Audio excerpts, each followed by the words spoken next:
Le serviteur qui tenait la bougie raconta plus tard qu'il avait senti pour la première fois une odeur semblable à celle de graisse brûlée et de viande avariée, alors que l'impératrice parlait encore distinctement. C'était 6 jours avant qu'on cesse de la montrer même à ses proches. Il parlait doucement, en détournant le regard, comme si le simple souvenir de ses appartements lui laissait un goût de fer dans la bouche. Plus tard, dans l'une des notes du défunt proto-secrétaire, on pouvait lire « La malade ne se lève plus. Ses mains sont couvertes de taches, son corps se raidit, ses sécrétions sont nauséabondes. Les prières sont sans effet. Ailleurs, son haleine empeste la résine et la charogne. Elle appelle parfois un enfant qui, selon les dires, est mort depuis longtemps. » L'impératrice Théodora III, dernière descendante de la dynastie des Paléologues, veuve depuis longtemps, avait pris les rênes du pouvoir pendant la maladie de son fils. Elle a régné pendant 22 ans sur un total de 46 ans, confrontée à la menace des Serbes, des Hongrois et, plus grave encore, de la noblesse interne. Elle a cessé de quitter le palais pendant les dernières années de sa vie. Les premières rumeurs sur sa maladie sont apparues après Pâques. À cette époque, elle apparaissait encore au balcon. Mais son regard était devenu trouble, son visage arrogant et figé. Et, comme on le rappela plus tard, son cou était bandé d'un foulard, comme pour cacher un ulcère. Les serviteurs remarquèrent des changements étranges. Une forte odeur de vinaigre et de résine régnait dans sa chambre. On lui apportait chaque jour du sang chaud d'animaux pour la fortifier. Selon le rapport du garde Barthélemy, qui avait pris la relève à la porte extérieure. Au cours des derniers jours d'avril, seuls les moines et le médecin, qui portaient une boîte d'aiguilles et des bocaux contenant une potion noire, sortaient de la chambre. Une nuit, j'ai entendu un cri. Une femme. D'abord des cris de rage, puis des cris d'enfant. Le médecin, un homme âgé nommé Anastase, pratiquait une médecine mixte, saignée le matin, opium le soir, compresses chaudes avec du miel et des pommades nauséabondes à base de vin, de foie de grenouille et de graisse de chien, d'après la description trouvée dans son carnet. L'abcès dans l'aine a été ouvert, un liquide nauséabond s'est écoulé, la peau se détache par couches, le visage est méconnaissable. On lit des prières, mais elle se détourne. Parfois, elle rit, parfois, elle appelle son fils. Son fils, le prince Alexis, avait été retrouvé mort 3 ans auparavant. La version officielle est la maladie, mais la servante la plus âgée a affirmé sous serment avoir vu l'impératrice sortir de ses appartements pendant la nuit, tenant dans ses mains un couvre-lit ensanglanté. Ces rumeurs ont été étouffées, et 3 témoins ont été exécutés pour calomnie contre une personne sacrée. Le corps de l'enfant n'a pas été exposé. Les funérailles ont eu lieu dans la nuit, sans la population. Plus tard, sous le nouveau régime, un archiviste a découvert une note. Les os du garçon ne reposaient pas dans un cercueil, mais dans une salle de prière. Le crâne était enveloppé dans un tissu brodé qui appartenait à ses vêtements de bébé. Il y avait une marque de dents sur son cou. Cette note fut brûlée, mais une copie fut conservée dans la collection privée du monastère Saint-Irène. En mai, l'état de Théodora s'aggrava. Elle cessa de parler, ne faisant que murmurer, répétant les noms de saints et maudissant quelqu'un du nom de Stéphane. C'était le nom de l'archevêque qui s'était prononcé en faveur du transfert du pouvoir à son neveu, le jeune et fanatique Agathon. La cour était plongée dans la peur. Certains craignaient pour leur vie, d'autres pour leur âme. Les serviteurs se mirent à fuir. Les pièces se couvrirent de poussière et d'odeur. Les oiseaux élevés dans le jardin intérieur moururent. Certains affirmaient avoir vu des oiseaux noirs tournoyer au-dessus des appartements, impossibles à chasser. Le médecin écrivit: les organes sont défaillants. L'urine est sombre, la langue est noircie. Les ongles tombent. La peau est couverte de cloques. Elle ne réagit pas aux potions. Nous avons essayé d'allumer des encens, mais l'odeur est encore plus forte. L'impératrice fut enfermée dans sa chambre, derrière 2 portes. Seuls 2 moines, le médecin et un eunuque chargé de la protéger du mal extérieur et intérieur, étaient autorisés à entrer. L'eunuque disparut. Son corps fut retrouvé plus tard dans une citerne remplie d'eau. À cette époque, la situation politique s'était fortement détériorée. Des rumeurs se répandirent dans le palais selon lesquelles Théodora était morte, mais que son corps était caché en attendant que la succession soit réglée. Agathon, entouré de moines et de soldats, s'autoproclama vicaire de Dieu, provoquant la fureur des anciens nobles restés fidèles au paléologue. Extrait d'un rapport de l'ambassadeur byzantin en Serbie. Dans le palais, c'est la peste, la peur et les prières. Le pouvoir s'écoule par les fissures comme le pus d'un corps. Personne ne sait si elle est vivante, mais tout le monde sent que la fin est proche. Le soir du 26 mai, dans le silence total du palais, 2 lourdes urnes contenant des tissus brûlés et des restes de nourriture furent sorties des appartements de l'impératrice. Les serviteurs qui en témoignèrent dirent que parmi les restes carbonisés se trouvaient des fragments qui ne ressemblaient pas à des objets domestiques. Des lambeaux de vêtements d'enfants, des cheveux, des couvertures couvertes de taches séchées, dont la couleur restait sombre même après avoir été brûlée. Selon le témoignage d'un moine qui supervisait la cérémonie, lorsque le feu a pris les tissus, l'odeur n'était pas celle de la chair, mais celle d'une dent brûlée. Cette même nuit, le médecin Anastase a disparu. Son corps a été retrouvé 3 jours plus tard, pendu par le cou dans la cour intérieure. Un sachet d'herbe enfoncé dans la bouche. Il fut annoncé qu'il avait mis fin à ses jours par honte devant Dieu. Cependant, plus tard, le rapport d'un garde indiquait: il y avait des traces de mains sur son cou. La corde était trop haute. Quelqu'un l'a tenue pendant qu'il mourait. À ce moment-là, Théodora ne prononçait déjà plus un mot. Même son confesseur personnel l'avait abandonné. Les dernières notes du registre du monastère indiquaient: les yeux sont enfoncés, les dents sont découvertes, comme dans un rictus. La peau est comme du parchemin.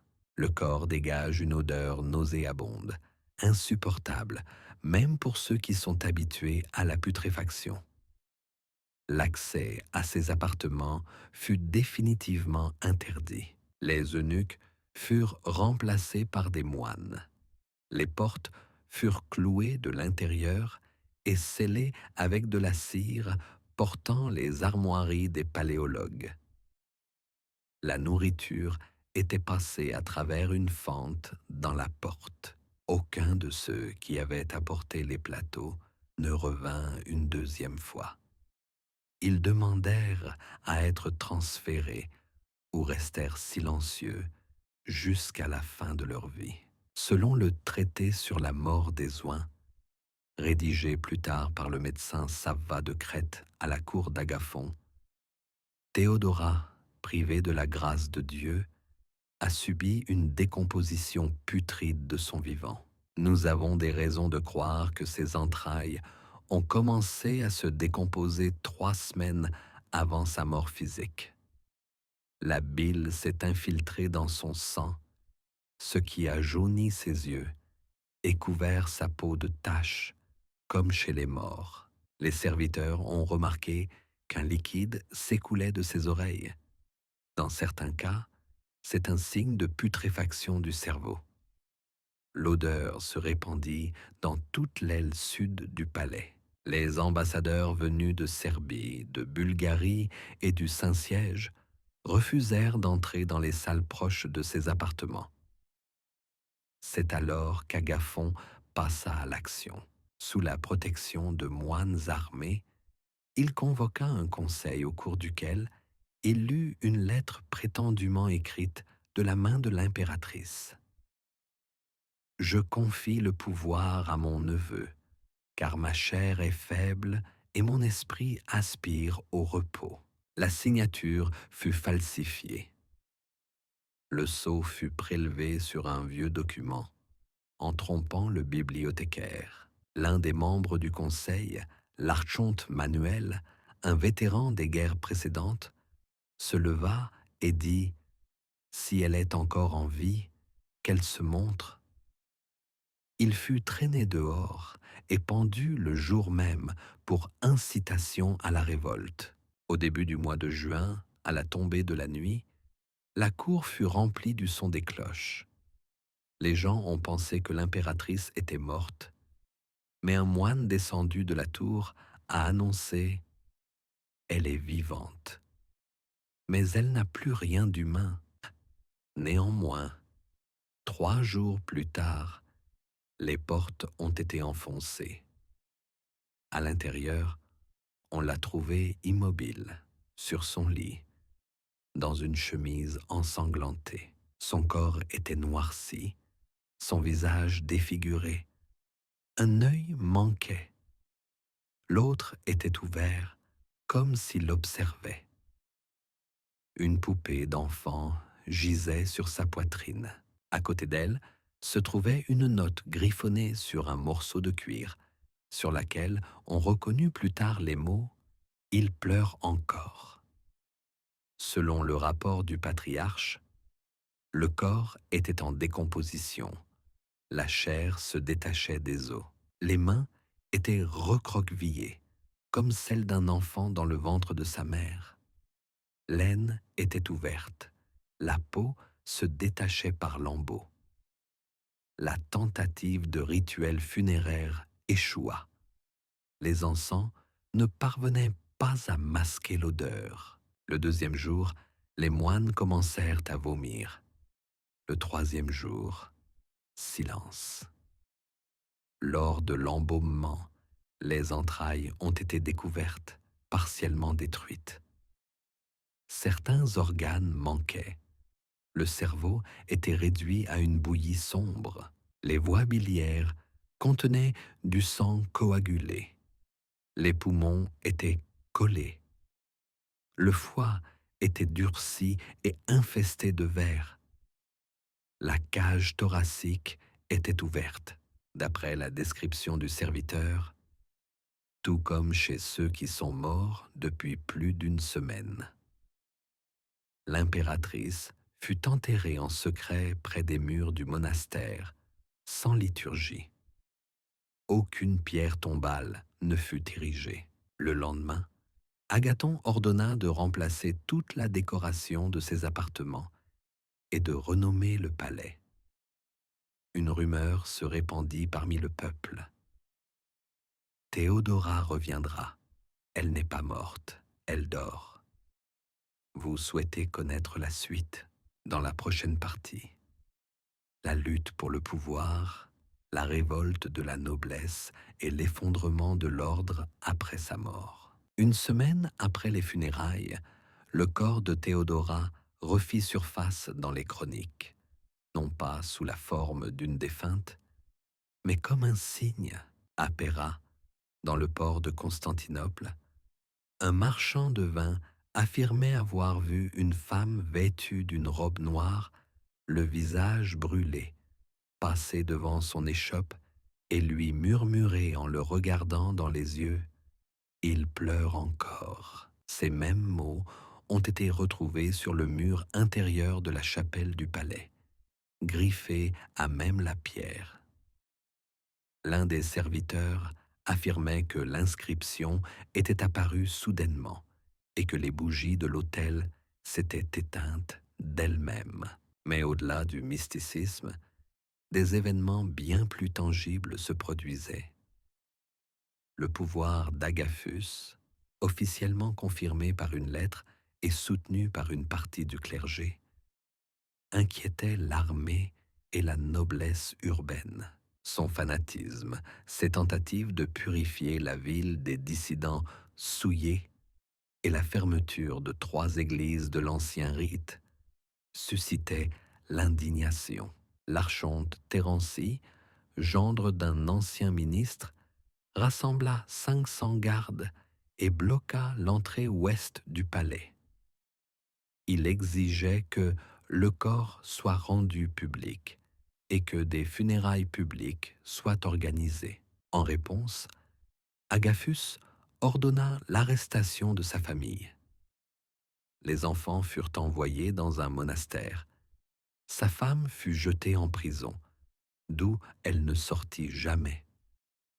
Pendant ce temps, dans les souterrains du palais, les exécutions commencèrent. Ceux qui avaient vu le corps de l'impératrice furent arrêtés et contraints de renier leurs paroles sur le corps vivant mort.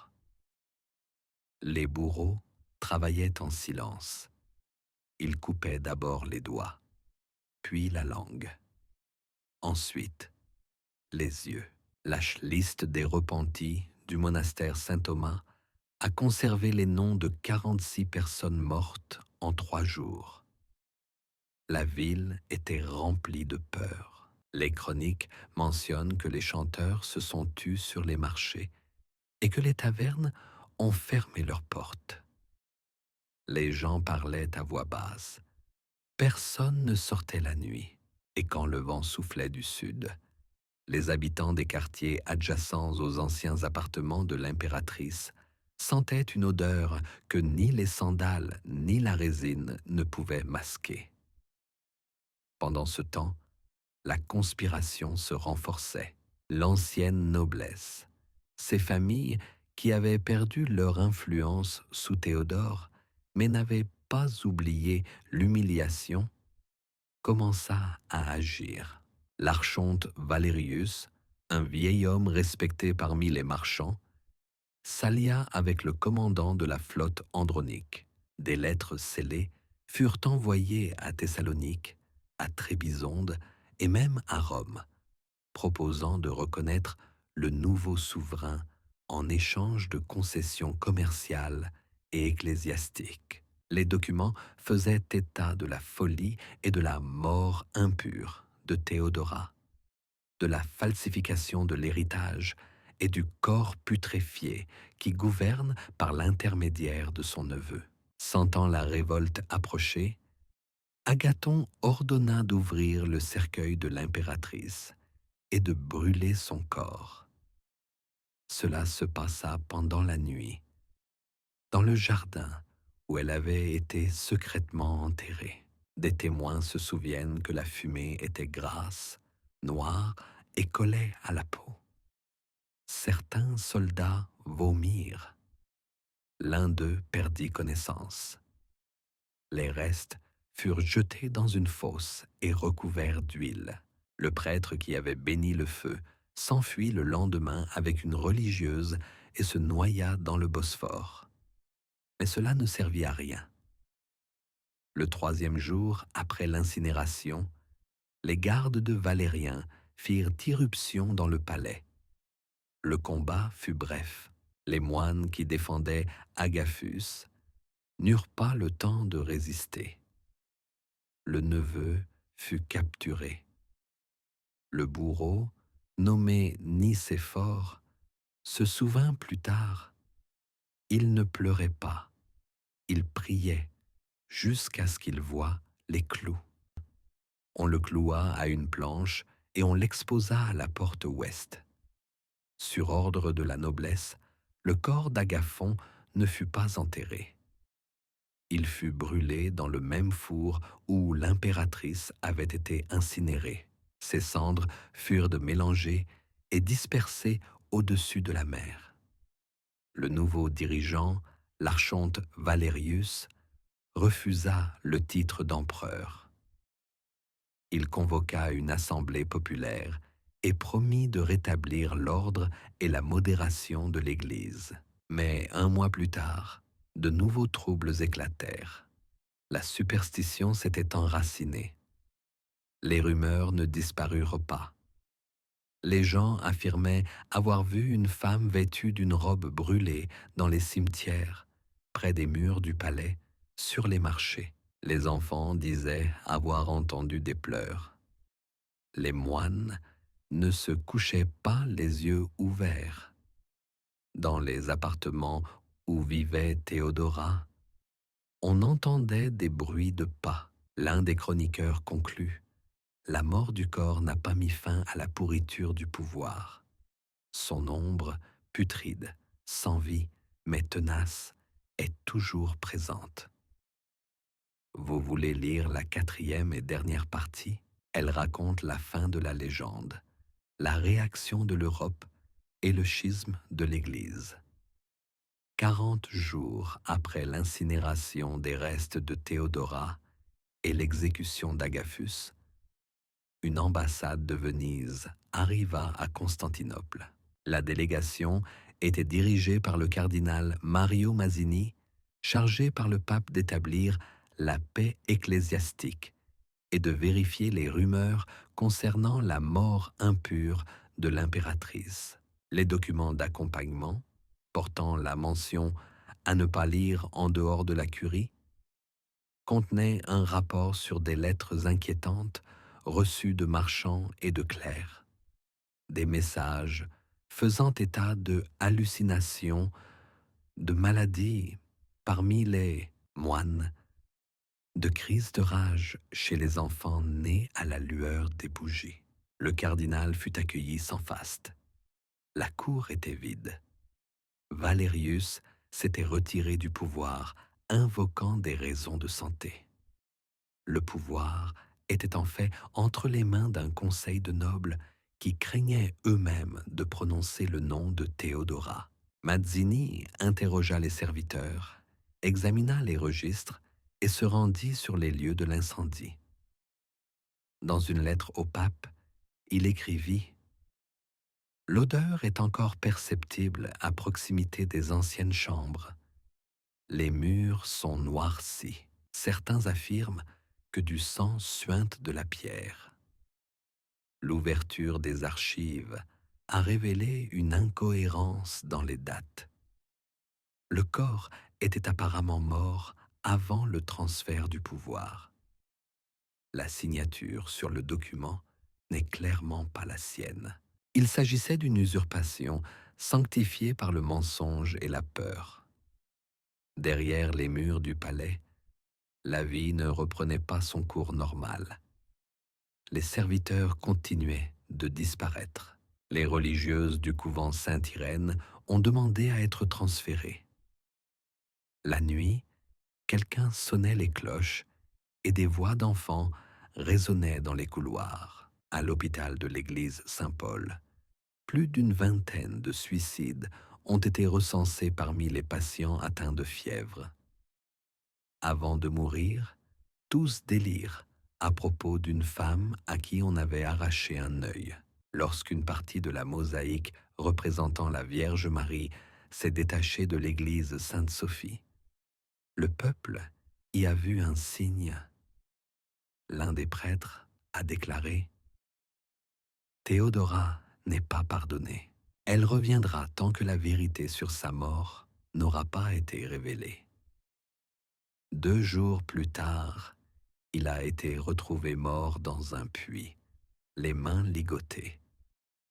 Le cardinal Mazzini, n'ayant pas obtenu de témoignage direct, tenta de procéder à un exorcisme. La cérémonie fut interrompue. Le moine qui tenait la croix s'enfuit, paniqué, affirmant avoir vu une ombre sur le mur se pencher vers lui et murmurer « Il pleure encore ». Mazzini quitta précipitamment la ville. Dans son rapport au pape, il proposa de suspendre temporairement l'Église de Constantinople de la communion romaine, non pas à titre de punition, mais comme mesure d'isolement sanitaire. Pendant ce temps, la folie gagnait les rues de la capitale. Massacres dans la boucherie, meurtres de nourrissons par crainte qu'ils ne soient porteurs de la malédiction, incendies criminels à grande échelle. La ville était divisée. Une partie exigeait que le nom de Théodora soit rétabli et qu'elle soit canonisée. L'autre voulait que toute trace d'elle soit complètement effacée. Une guerre civile éclata. À Rome, Venise et Trébizonde, des rumeurs circulaient sur ce qui s'était passé. La ville qui a dévoré sa mère, le royaume puant, l'empire sans visage. De nouveaux noms furent inscrits sur les cartes. La côte pourrissante, la terre des damnés. Les restes de sa famille furent expulsés.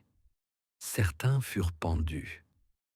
Le nom des paléologues fut rayé des registres. Cependant, même des années plus tard, dans le palais transformé en archives, personne ne s'assit sur le trône dans la salle sud. Il était recouvert d'un tissu.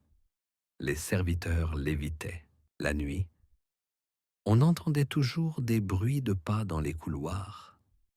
Dans les appartements où Théodora était morte, les bougies s'éteignaient d'elles-mêmes. Dans les chroniques du monastère, rédigées une génération plus tard, on pouvait lire « La mort de l'impératrice n'apporta pas la paix, car sa chair mourut avant son esprit. Et tant que cet esprit errera, le pouvoir pourrira de l'intérieur. Le pays est devenu un cadavre, sans savoir qu'il est déjà mort. » C'est ainsi que l'histoire se termine.